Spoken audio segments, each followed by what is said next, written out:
So how do you become one of the top 10 wedding photographers in the world? We're gonna find out.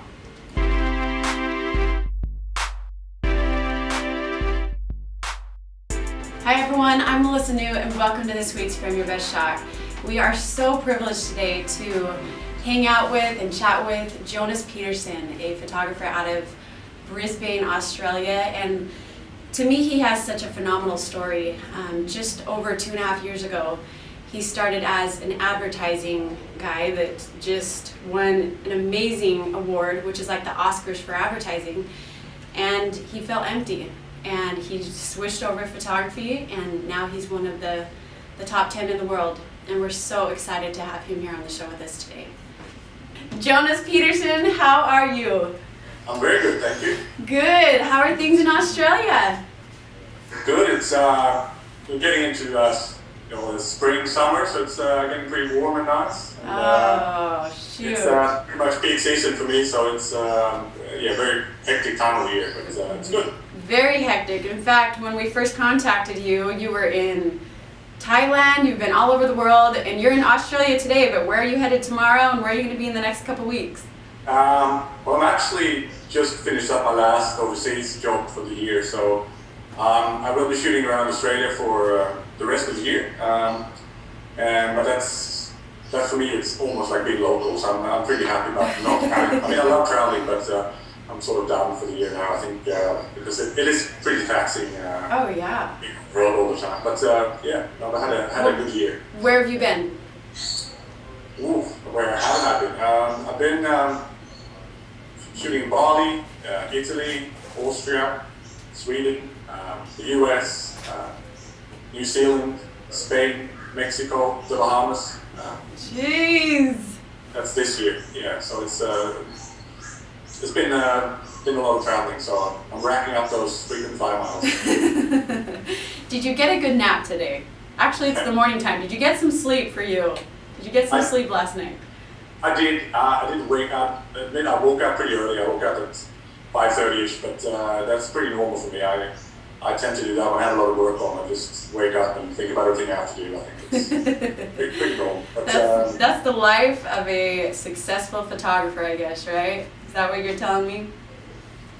Well, it's not all glamour and sitting in airport lounges and drinking cocktails. It's a lot of hard work, and I get a lot of people who think that. I mean, I'm living my dream, I am, but there's also a lot of work involved in waiting and traveling and sitting in cars and waiting for rental cars. And, or you're not booked into this hotel, okay, where am I? So it's a lot of that as well, but you don't really tell people about that. You want to have them think you're living the dream all the time. So that's right. Well, it's all good. It's just sunshine all the time. That's right. Well, I love it. I love your honesty. I want to put photography away for a little while, and I want people to get to know you. I gave a teaser and I told people that if they hadn't heard of you, you're a top 10 wedding photographer of the year. You grimace. Well, I'm going to brag for you, Jonas. So you just prepare yourself, mister. An incredible award. That's a fabulous award. But I want to put photography away, and I want to get to know you. Who is Jonas Peterson? Who are you? Well, it's long story short. I think I grew up in Sweden, and I'll just skip till about 7 years ago. And after I've been working, I've been doing a lot of stuff. I've been in the army. I've worked on cruise ships. I've done performance arts high school. I've come from a family of writers and painters.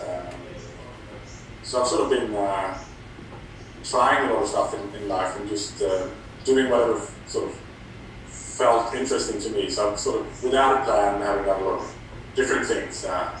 Got into advertising in 1998 as a writer. I'd never tried any writing at all before. Because my dad was a writer, so I sort of avoided anything that had anything to do with writing, and anything, just like anything that my mother or father did, I would absolutely not try at all. So one day I think I just grew up and go, sorry, no cussing, but it's just I just realized that this is probably what I'm good at. I am a writer, and I am fairly visual, so I just decided to move into advertising, and went out and applied and got into an advertising agency as a copywriter, and then kept doing that for about 5 years in Sweden before I decided to try it somewhere else. And it was either, well, I had to go somewhere English speaking, so I was going to London, New York, and then I figured why not do it very far away. So I decided to move to Australia without sort of any visa or any job offers or anything. And I landed in 2 bags in 2004, and then kept working for another 3 years in advertising in Australia. And before I got out, started my photography career. I guess we'll talk about that later, but I've sort of always done what I want to do, and always sort of made that work. I want to be a copywriter, then I make that happen, even though I had no training, no idea really what it took to be a copywriter. That's amazing. That is amazing. I think it's just a matter of making your mind up, and then you can make pretty much anything work as long as you just are a very stubborn individual. I am. I'll go all out once I decide to do something. Well, talk about this award that you received, which is known to be the Oscars of advertising, and what you told to me earlier, it was very fascinating. What did you feel when you're sitting there on the stage receiving this award? It was in 2007. I'd say me moving to Australia in the first place and sticking with advertising, if I look back now, I can say that I was running. I probably had to get out of advertising, but trying it somewhere else made it sound more interesting. And then I landed in Australia, got a new job here, and realized it still sort of feels a bit empty. Advertising is very lucrative, and you work with a lot of great people, but you're pretty much working for someone else, and you're selling stuff to people who don't want it. So, and for me, the only thing I knew was to chase success. And in advertising, the way you're sort of judged are by winning awards. And the award to win is the Cannes Grand Prix, which is the same as the Cannes Film Festival, but they have an advertising festival just a couple of weeks afterwards. Oh, wow. So winning that is sort of the pinnacle of anyone's career. And in 2007, I won it for an award for a campaign heading for sneakers.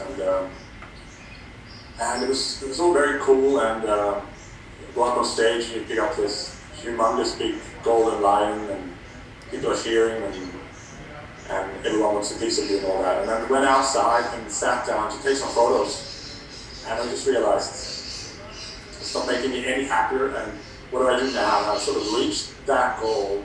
Do I go back and do this over and over again? Just the bottle fell out, and I realized I have to get out somehow, but I didn't know any way out, because I've been doing it for almost 8 years, and was successful, made a lot of money doing it, and I had no out at all. The only thing I had was my photography, which was my passion in life that I did to get away from work. Whenever work was too hard, too tough, I'd pick up my camera and go out and do street photography mainly, because that's how I relaxed. And then it took me another 2 years to actually go from see if I could focus on my photography to actually starting making money. But it was once I decided, there was really no holding back. It was just a matter of making work. But it took a lot of, again, hard work and giving up a career, and going from making almost $200,000 a year to not knowing if you could pay the bill and provide for your family. So it was a huge step, but I think that I'm happy I took the step. Again, once you decide this is going to work, you just have to figure out a way for it to work. And I sort of made up a 2-year plan. I'm going to try and do this for 2 years, and if I haven't reached a certain money goal within 2 years, I'm going to have to look at something else. Maybe even go back into advertising if I can't find any other way of living. Luckily, it did work out. I should say it has worked out. Jonas, I have a question for you though. Here you have received another fabulous award. You're top 10 in the world. Yeah, Are you looking at this like, now what? You know, I mean, how are you feeling now? Where do you go from here? Well, that's the good thing about my photography is I don't do photography or even wedding photography with any sort of motive or ulterior motive. I'm not interested in success. I've had success. I do this because I love it, and I do it because I fully believe that making other people happy is it's what drives me now.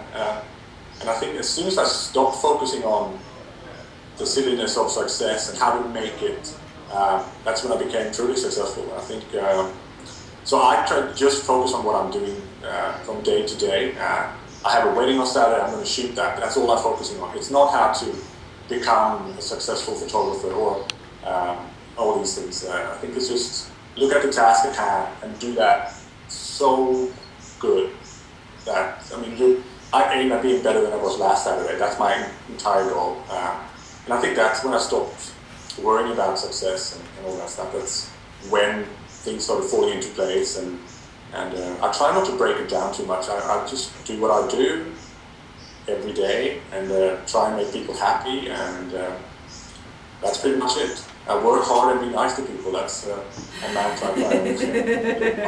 Well, what's amazing is that your drive for money led you to success, but it was an empty success, and now your drive is to help people and to make people happy, and you're still successful, and the money has come with that, right? I mean, exactly. I think once you do what, I mean, I'm so passionate about both photography, but also about working with real people, and every Saturday I get to live with people for a day. They let me in and they let me take care of them, and it's such an honor. And now people they feel honored because I show up at their doorstep and I go, "You're crazy." I mean, I'm the one who's honored that you'll even let me in and let me, because I love telling stories and I love observing people, and here I am every Saturday. It's like it's a smorgasbord of emotion and all that. So I mean, I still pinch myself every day, and it's not about the big grand weddings. It's people. It's like every couple that let me into their lives, so I owe them 1,000 times, and I do it every Saturday. So it's just to me it's pure magic, and I just love what I do, and I love shooting weddings. And people go, "What do you do when you want to shoot for fun?" I go, "Weddings." I love shooting weddings. That's what I do. And that's amazing, because a lot of people believe that weddings are very difficult, not very fun. It takes a very special, unique photographer to love weddings and to love doing them, and you do it so well. You're not just a writer with a keyboard, you're a writer with stories. And it you know, just looking through your website and your blogs, and even the story of your son being born. You know, if you guys have not seen that, go to Jonas's website and look at his about page and watch the birth of his son. It was beautiful. It led me to tears. Just everything that you do, you know, you're very talented. I mean, we're praising you. You're here because we are praising you. So thank you for taking the time of telling your story. I want to know, before we dive into some Q&A, Yeah. how did you find your style? You know, you picked up a camera, you love it, you love helping other people. How did you find your style that in 2 years is now internationally loved? I think everyone's talking about finding your voice and all that stuff. I talk about finding your voice quite a bit as well. And the funny thing is, when I stopped searching, I think that's when I found it. Anyway, because we all do. We look at other people, other photographers, other styles of everything, and I just realized, I think your voice is always there. It's just about actually listening to yourself and letting that out. And I think that I've become quite good at not questioning how I shoot. Not on the day go, what do I want to do next? I just shoot without thinking. It's a very instinctive way of shooting, I think, and I'm like that when I write as well. I sit down, I put my fingers to the keyboard, and then stuff just comes out. And I think that you're not worrying about grammar or should I do this and that and how do I tell the story. I don't worry about that. I just tell the story, and I think that's I don't know what my style is, and sometimes I think it's you shouldn't try and break it down too much. I want to keep it as honest and real as possible. I don't shoot people. I don't have an agenda. I don't walk in with this is how I'm going to do this. I literally try not to prepare at all. I'm just walk in, and with everything I picked up over the years, and just see what happens. Here's my camera, and I'm just going to do this now, and hopefully I'll walk away with some good images. But I don't have an approach in any way, and I think I don't know if that's my style, but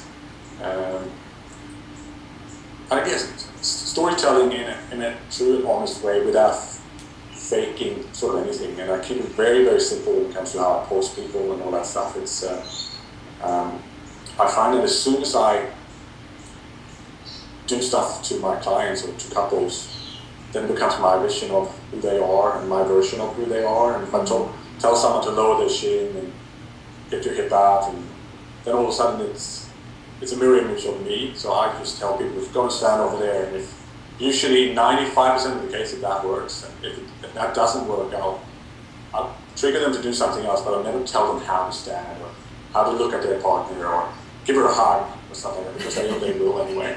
I try just to let it happen. I mean, 95% of what I do is documentary, if you want. The rest is sort of me maybe prompting in small ways, but never in a way that it feels like I'm telling them to do anything.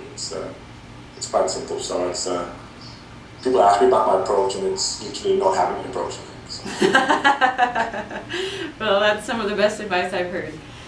What's interesting is, a lot of people look at your work and you are their idol. You have thousands of fans all over the world. Who is your idol? Interestingly enough, I've been thinking about this quite often, and the funny thing, I've never wanted to be someone else. I've always wanted to be me. I want to be Jonas Peterson. I've never dreamt about being Luke Skywalker or and hero photographers and all that. It's just, I'm going to be me, and I'm going to be really good at being myself.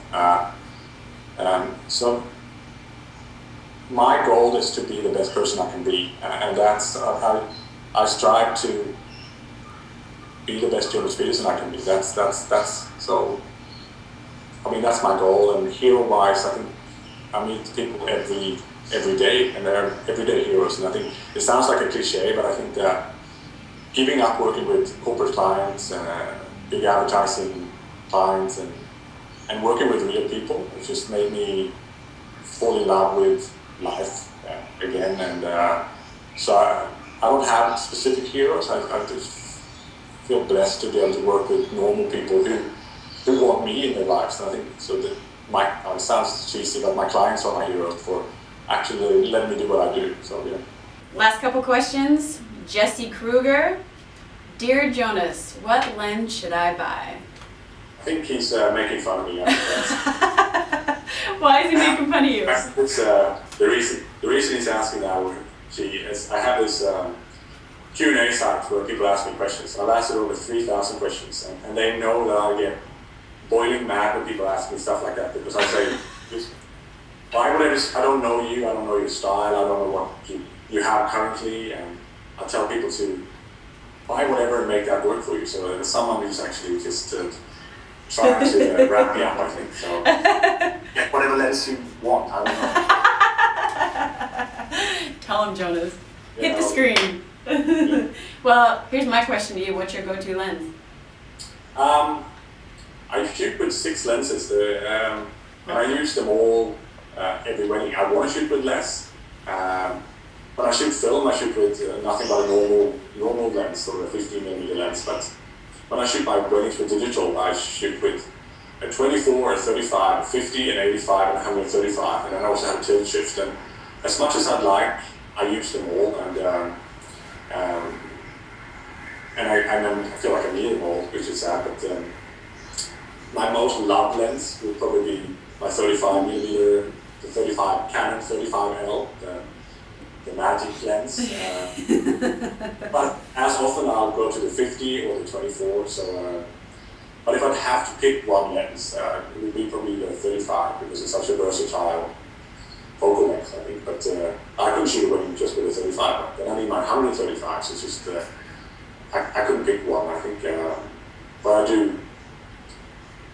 I do love the 35. Yeah, that's your baby. That's your little baby. You pet at night. So you're like Rambo when you show up at weddings. You've got your film, you've got your digital, your 6 lenses. No, I actually don't.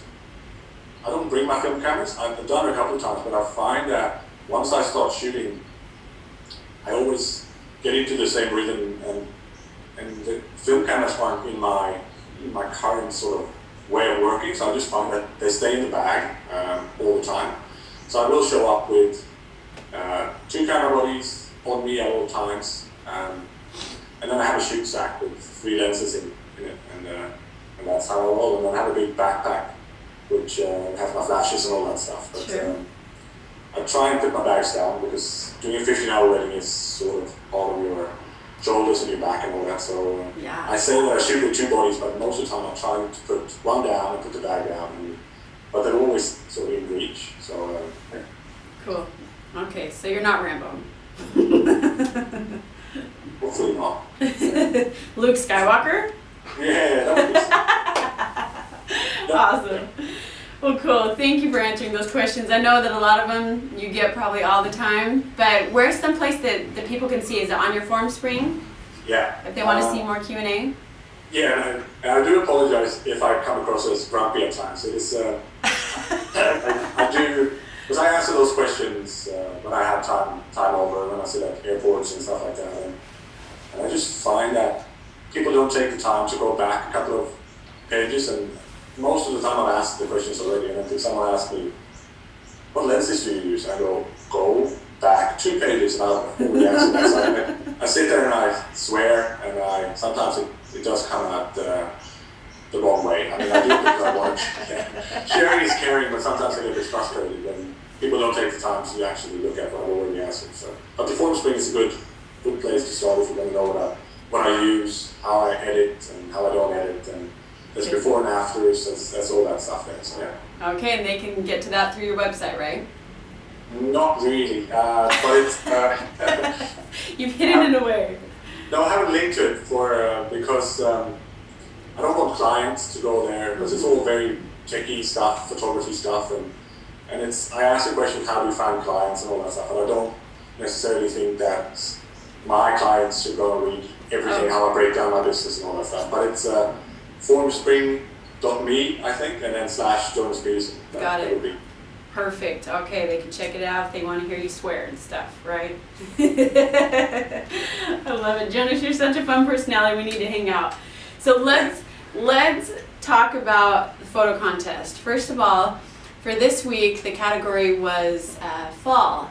And we're giving away Pretty Presets, over $200 worth of Lightroom presets from Pretty Presets. And here are the top 3.